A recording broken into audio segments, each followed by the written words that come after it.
Ngayon naman, Carl, ano bang pag-uusapan naman natin ngayon? I'm sure summer ngayon, kaya nagre-relax ang ating mga students. Pero pagbalik ng school year, pagsimula ng school year sa June ba? Tama, ang tagal na hindi na pumapasok yun. No? Pero yun nga, I'm sure maraming karagdagang katanungan tungkol sa bagong sistema ng edukasyon, ang K-12. Kaya kailangan nila mag-prepare, no? Kaya anong handa natin sa kanila ngayong umaga? Yes, sasagutin yan ni JC Tejano sa K-12 Kaalaman. Isang magandang umaga na naman muli sa ating lahat.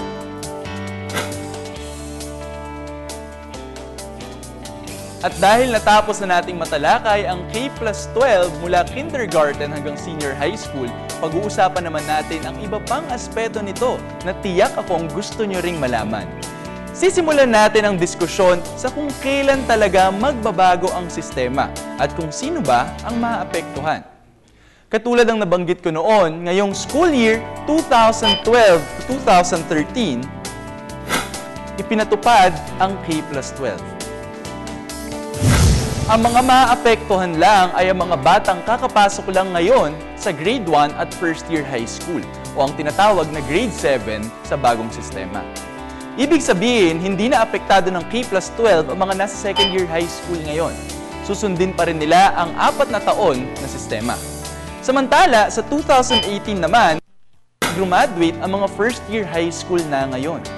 At para naman sa mga pumasok ng grade 1 ngayong taon, makakapagtapos sila ng high school sa 2024. Kasi nadagdagan nga ng 2 taon ang kanilang pag-aaral na ngayon ay tinatawag na senior high school. Dahil katulad nga ng nabanggit ko noong Lunes, sa senior high school ay mabibigyan sila ng focus sa larangang kanilang nanaisin bago pa man sila pumasok sa kolehiyo. At mabibigyan sila ng dagdag na kakayahan tulad ng vocational skills. Pero paano naman ang mga kolehiyo? Anong mangyayari sa mga nasa kolehiyo at universidad sa mga unang taon ng pagpapatupad ng senior high school? Ayon sa DepEd, para sa 2 taong halos walang papasok sa kolehiyo, may mga pag-uusap na kung maaaring ipagamit ng mga institusyong ito ang kanilang mga pasilidad. Tinitignan din ang pag-hire ng mga college teachers bilang sa senior high school para mabalanse ang pagbaba ng enrollment sa mga kolehiyo at universidad. Maliban dito, maapektuhang tiyak ng K+12 ang kolehiyo. Ayon sa DepEd, binabago din ang general education curriculum sa kolehiyo.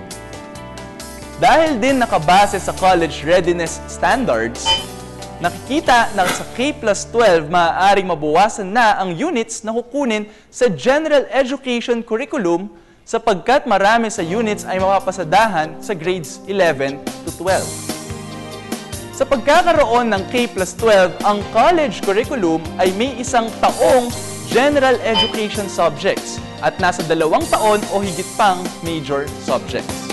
Sa K+12 nga ay mas naihahanda ang mga mag-aaral sa kolehiyo. Pero syempre, hindi lang ito ang dapat natin tignan. Sa Biyernes, ang bibigyan naman natin ng pansin ay ang mga guro na mahalaga ang papel sa programa. Abangan yan.